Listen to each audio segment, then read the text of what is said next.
Arrêtez de partir, revenir, partir, revenir, partir, revenir. Tu tombes, tu te relèves, tu tombes, tu te relèves, tu laisses Dieu. Tu t'en vas jusqu'à après, quand ça ne va pas, tu reviens encore, tu retournes dans le monde, tu retournes dans le monde, après tu reviens, tu retournes dans le monde, après tu reviens. À quel moment vous allez vous décider réellement d'être dans le Seigneur de manière définitive pour que ce qu'on gagne en Dieu, vous puissiez gagner ça même réellement?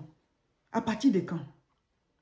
Tu fais ta délivrance, mais il faut que celui que tu as fait rentrer en toi là, il faut qu'il reste là-bas. Quand on fait la délivrance, ce n'est pas celui qui te délivre, mais celui qui prie pour toi, qui chasse les démons. Il ne voit même pas les démons. Nous allons lire Matthieu chapitre 12 à partir du verset 43.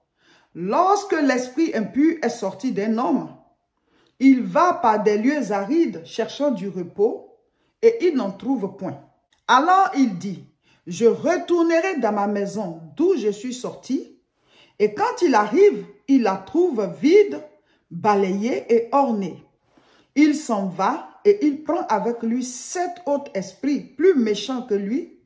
Ils entrent dans la maison, s'y établissent, et la dernière condition de cet homme est pire que la première. Il en sera de même pour cette génération méchante.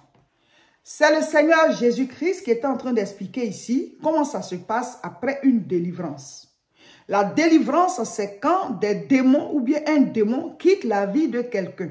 Quand vous cherchez la délivrance, quand vous vous donnez à Dieu, il faut y rester en même temps. Quand tu as donné ta vie au Seigneur, là, reste en même temps là-bas. Ne retourne pas. Parce que quand Dieu rentre dans ta vie, il balaye, il enlève le mal, il va orner, il va ranger. Mais si tu ne le laisses pas rester en toi, les démons qui rôdent, le diable comme un lion rugissant, cherchant qui dévorer, ils viennent voir que Jésus nous avait chassés de là. Il a libéré la maison, il a bien nettoyé, c'est propre, il a tout rangé. Mais il n'est pas dedans parce que lui-même là, le propriétaire de la maison lui a dit de partir aussi. Quand tu recommences à vivre dans le péché, tu es en train de chasser Jésus. Quand tu recommences à t'éloigner de la parole de Dieu, tu es en train de chasser Jésus. De la manière dont le Seigneur était entré en toi là, c'est que tu as fait puis il est entré en toi. Quand tu commences à arrêter ça, tu le chasses. Ça veut dire que tu as éteint la lumière. Donc l'esprit qu'on a chassé de ta vie, ou bien les démons qu'on a chassés de ta vie, et puis ça a commencé à aller là. Quand tu t'éloignes de la présence de Dieu, ben ils reviennent. Ils reviennent. On dit la situation devient pire, ça ne veut pas dire que ça devient impossible. On peut toujours délivrer la personne. Mais il faut que vous preniez la décision de rester dans le Seigneur. Donc, il dit que quand on prie pour la personne, on fait sa délivrance. Et là, le démon, il sort. Le démon, ça va chercher d'autres lieux d'habitation. Peut-être d'autres personnes à posséder. Mais peut-être qu'il trouve que tout le monde est déjà possédé. Ou alors, le Saint-Esprit est dans la vie des gens. Il n'y a plus d'espace où lui peut aller se mettre. Alors que normalement, ils doivent être dans les airs. Mais eux, ils veulent habiter dans l'homme. Ils veulent nous utiliser. C'est-à-dire que quand le démon te possède là, il te fait faire ce que lui devait faire. Ce qu'il veut faire, c'est ce qu'il te fait faire. C'est-à-dire qu'il vit à travers toi. La manière dont le Saint-Esprit devait vivre à travers toi là. Ce n'est plus toi qui vis, c'est le démon qui vit. Donc, il te fait poser des actes. Donc, c'est ça. Donc, quand il s'en va chercher, puis il ne trouve pas, il dit, mais je vais retourner dans mon ancienne maison là. Je vais retourner là-bas.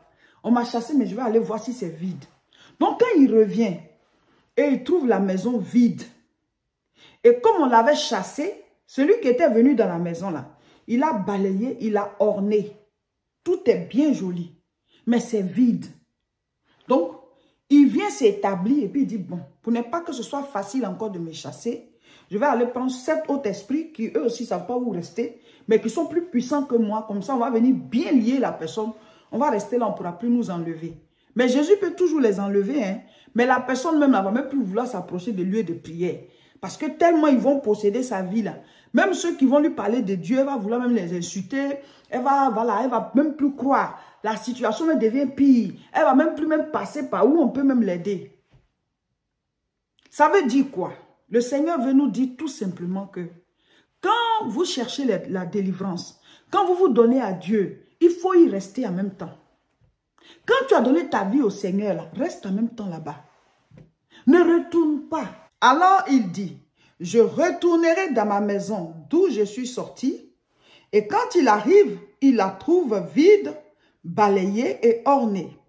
Il s'en va et il prend avec lui 7 autres esprits plus méchants que lui. Ils entrent dans la maison, s'y établissent, et la dernière condition de cet homme est pire que la première. Il en sera de même pour cette génération méchante. Ici, le Seigneur est en train d'expliquer que un démon qui est chassé peut revenir. Un démon qu'on a chassé peut revenir. Ce n'est pas pour vous effrayer, mais c'est pour que vous puissiez connaître les lois spirituelles. Et le Seigneur ne donne rien sans donner la solution. Il n'explique rien sans donner la solution. Là, il est en train de donner une parabole aux disciples et il a expliqué en même temps comment ça se passe après une délivrance.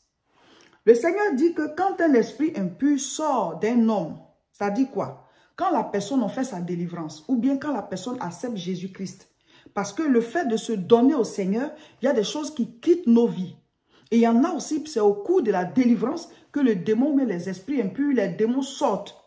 Jésus a délivré Marie de Magdala de 7 démons. Mais elle s'est convertie à Jésus, elle s'est donnée au Seigneur, elle était née de nouveau et en plus de cela encore, elle a été délivrée de 7 démons. Donc, il est en train d'expliquer que quand un esprit impur sort de la vie de quelqu'un, que ce soit par la nouvelle naissance ou par la délivrance, l'esprit impur là qui est sorti, il cherche un autre lieu d'habitation. Vous savez, dans l'être humain, il y a une place pour l'esprit. Mais pour quel esprit? Pour l'esprit de Dieu. Dieu a mis en nous une place où le Saint-Esprit doit rester. Quand Adam et Ève étaient dans le jardin, Dieu leur a dit, si vous mangez le fruit là, vous allez mourir. Mais quand ils ont mangé le fruit, ils ne sont pas morts. Ils ne sont pas tombés raides morts. La mort que nous on connaît là, ils ne sont pas morts de cette mort. Mais le Seigneur avait dit que s'ils mangeaient le fruit, ils seraient morts. Ça veut dire quoi? S'ils mangent le fruit, l'Esprit de Dieu qui était en eux allait sortir parce que ça allait être un péché. Le péché, c'est la désobéissance. Ce n'est pas le fait de manger qui fait que Dieu était fâché. Mais il dit ça là, n'y mangez pas. Le péché, c'est de désobéir à Dieu. Or, dans le royaume de Dieu, les paroles de Dieu sont des lois. Derrière les paroles de Dieu, des choses sont établies. Parce que tout a été créé par sa parole. Donc, désobéir à la parole de Dieu, c'est quelque chose qui déstabilise, voilà, un ordre qui était établi. Alléluia. Donc, Dieu leur a dit, si vous mangez telle chose, ben vous allez perdre quelque chose, vous allez mourir. Il parlait de la mort spirituelle. La mort spirituelle, c'est quand l'Esprit de Dieu, voilà, les quitte. Donc, dès l'instant où l'Esprit de Dieu n'est pas en quelqu'un, cette personne paraît vivante, on la voit, elle marche et tout, elle vit, mais en fait, elle est morte. Donc, le Seigneur leur a dit que si vous mangez le fruit, vous allez mourir. Quand ils ont mangé le fruit, ils ne sont pas morts, mais la Bible dit leurs yeux se sont ouverts. Ça veut dire que spirituellement parlant, ils ont perdu, voilà, la connexion avec le Père. Le Saint-Esprit les a quittés. Le Saint-Esprit les a quittés. Donc, la place du Saint-Esprit en nous, là, les démons veulent occuper ça. C'est ce qu'on appelle la possession. Donc, les démons, c'est qui? Ce sont des anges déchus. Ce sont des esprits. Ce sont des esprits, mais ce ne sont pas des esprits d'hommes. Ce sont des esprits d'anges. Mais ils ont perdu leur gloire. Donc, ils sont déchus. Ils ont été précipités du ciel. On les appelle les puissances de l'air. En attendant que le Seigneur les mette en enfer. Parce que Dieu, il a un temps pour chaque chose. Et le temps pour les mettre en enfer n'est pas encore arrivé. Donc, en attendant, Jésus-Christ nous a donné le pouvoir sur eux. Mais comme l'homme est libre de choisir, si tu veux, tu acceptes Jésus-Christ et tu manifestes ton pouvoir sur eux. Ou alors, tu vis comme tu veux, eux, ils ont pouvoir sur toi. Alléluia. Donc, les démons sont là. Ils cherchent à occuper la place que le Saint-Esprit devait occuper en l'homme. Donc, quand l'homme est possédé là, ça veut dire que la place où l'Esprit de Dieu devait être là, les démons sont là-bas. Donc, une personne qui est possédée, ça veut dire que c'est une personne en qui il y a des esprits mauvais. Et ces esprits mauvais là peuvent détruire la personne et puis l'utiliser aussi pour détruire d'autres personnes. Alléluia. C'est à l'insu de la personne, elle peut poser des actes, mais en fait, ce sont les démons qui la possèdent, qui l'emmènent à faire ça. Ou alors, qui l'emmènent à se tuer elle-même à petit feu. Voilà, des démons qui mettent des jougs sur la vie des gens. Et la personne se détruit. Elle se dit, bon, je veux laisser, mais elle n'arrive pas. Mais ça peut être des esprits qui sont là. Alors, il y a le combat spirituel et puis il y a la délivrance. La délivrance aussi, c'est le combat spirituel. Mais le combat spirituel n'est pas forcément la délivrance. C'est-à-dire quoi? Le Seigneur a dit à Pierre, tu es Pierre et sur toi je bâtirai mon église Et il a dit, les portes du séjour des morts ne prévaudront point contre elle. Je te donnerai les clés du royaume des cieux. Ce que tu liras sur la terre sera lié dans les cieux et ce que tu délieras sera délié. Ça veut dire quoi? Nous avons reçu l'autorité spirituelle. Donc, quand nous lions les démons, ils sont liés. Quand nous les chassons, ils sont chassés. Quand nous libérons ce qu'ils avaient tenu prisonniers, les choses sont libérées. Donc, c'est le pouvoir qu'on a reçu. Amen. Il a dit, voici les miracles qui accompagneront ceux qui ont cru. En mon nom, ils chasseront les démons. Marc chapitre 16, verset 17. Jésus lui-même, il a montré l'exemple. Il a chassé les démons. Il a chassé les démons. Il a délivré Marie de Magdala de 7 démons. Il a délivré le fou de Gadara qui avait une légion de démons en lui. Et il a aussi délivré plusieurs personnes telles que le jeune enfant qui tombait et qui écumait. Son père est venu avec lui et les disciples n'ont pas pu le délivrer. Et c'est quand Jésus-Christ est venu qu'il a délivré ce jeune, quand il est descendu de la montagne de la transfiguration. Donc, le Seigneur a fait plusieurs délivrances comme ça dans la Bible. Il y en a plusieurs. D'autres aussi, ce sont des guérisons, mais à la base, c'était des démons qu'on appelle esprit d'infimité. Donc, ce sont voilà, des délivrances qui s'opèrent et puis en même temps, la personne est guérie de la maladie parce que la maladie avait pour base un esprit impur, un démon. Vous savez, le Seigneur, il délivre de l'intérieur. Jésus ne peut pas rester dehors et puis il délivre. Il doit entrer en toi. Il dit, je me tiens à la porte et je frappe. Si quelqu'un entend ma voix qu'il ouvre, j'entrerai chez lui. Il parle de nos vies. Comment est-ce que Dieu entre dans ta vie? C'est par ton cœur. Tu dois accepter sa parole et tu dois décider de marcher selon sa parole. Alors, tu reconnais que tu es pécheur et que tu acceptes le salut qui est donné par Jésus-Christ. Donc, désormais, ce n'est plus toi qui vis, c'est Christ qui vit en toi et à travers toi. Alors, quand Jésus rentre dans ta vie, il va commencer à balayer, ranger et orner. Ça veut dire quoi? Chaque jour, la parole de Dieu va te transformer. Il y a des choses que tu vas laisser, que tu vas abandonner. Il y a l'ordre qui va commencer à s'établir dans ta vie. Ta vie va être ornée par la présence de Dieu. Dieu va te délivrer des jougs du péché. Il va te délivrer des choses de ce monde. Il va te délivrer de ce qui te détruit. Ta vie va commencer à briller de la gloire de Dieu. Maintenant, si tu t'éloignes de la présence de Dieu, c'est-à-dire quoi? Tu ne pries plus, ou alors tu ne fréquentes plus le lieu de prière, ou bien tu n'es plus connecté aux enseignements, aux prières qui avaient commencé à te faire briller, qui avaient commencé à orner ta vie, à ranger ta vie, à te libérer des jougs. Tu t'en éloignes, tu t'en éloignes, tu t'en éloignes. Tu es en train d'éteindre la lumière, donc les ténèbres prennent le dessus. Donc à un certain moment, la paix que tu avais retrouvée, tu la perds. La joie que tu avais retrouvée, tu la perds. L'amour en toi, la force, tout ce que tu avais retrouvé par la présence de Dieu, par la parole en toi, par Jésus-Christ dans ta vie, tu commences à perdre ces choses, tu te sens affaibli, tu te sens voilà, vide, tu sens que ce n'est plus comme avant. Il faut revenir vite au Seigneur et il faut y rester. Parce que plus tu t'éloignes de Dieu, les ténèbres s'installent dans ta vie. Or, les démons s'appellent les esprits du monde des ténèbres. Les démons, ce sont les esprits méchants dans les lieux célestes, les esprits mauvais du monde des ténèbres. Ils viennent, ils s'installent et ils détruisent les vies. Quand les démons sont dans une vie, ils conduisent la personne vers les mauvais comportements, vers les mauvais lieux, vers les mauvais actes. Et tout ça, ça détruit la vie de la personne. Donc, quand le démon, il est allé dans les lieux arides, il cherche où rester, il ne trouve pas, il revient toujours voir. Il revient voir le lieu où il était. Et en ce moment, il doit trouver Jésus assis là-bas. Il doit trouver Jésus assis dans ta vie.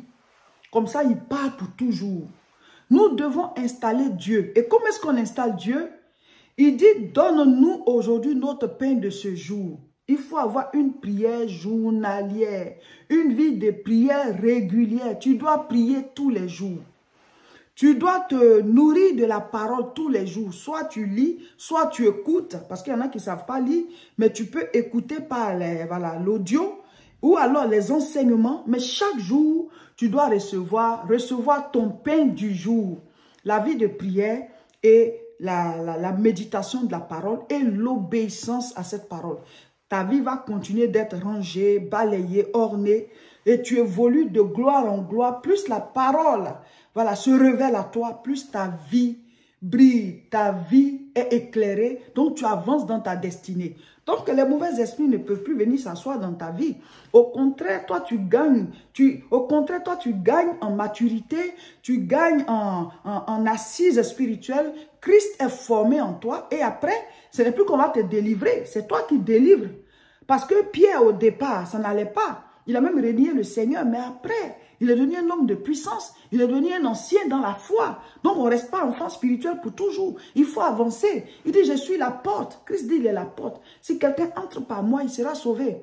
Il entrera, il sortira, il trouvera de verts pâturages. Non, ce n'est pas juste qu'on a accepté Jésus, on est là. Il y a des pâturages à trouver. Il faut avancer. Il faut aller au-delà de chuter, se relever. Il faut se débarrasser, décider de s'engager réellement pour pouvoir trouver, voilà, la grâce qui est là-bas. Produire les fruits. Parce que quand la plante, elle germe, elle doit grandir et à un certain moment atteindre la maturité. Et c'est à l'âge de la maturité qu'on produit des fruits. Le Seigneur a dit de produire des fruits. Des fruits non seulement dignes de la repentance, mais des fruits aussi qui montrent que nous sommes connectés à la vie du royaume.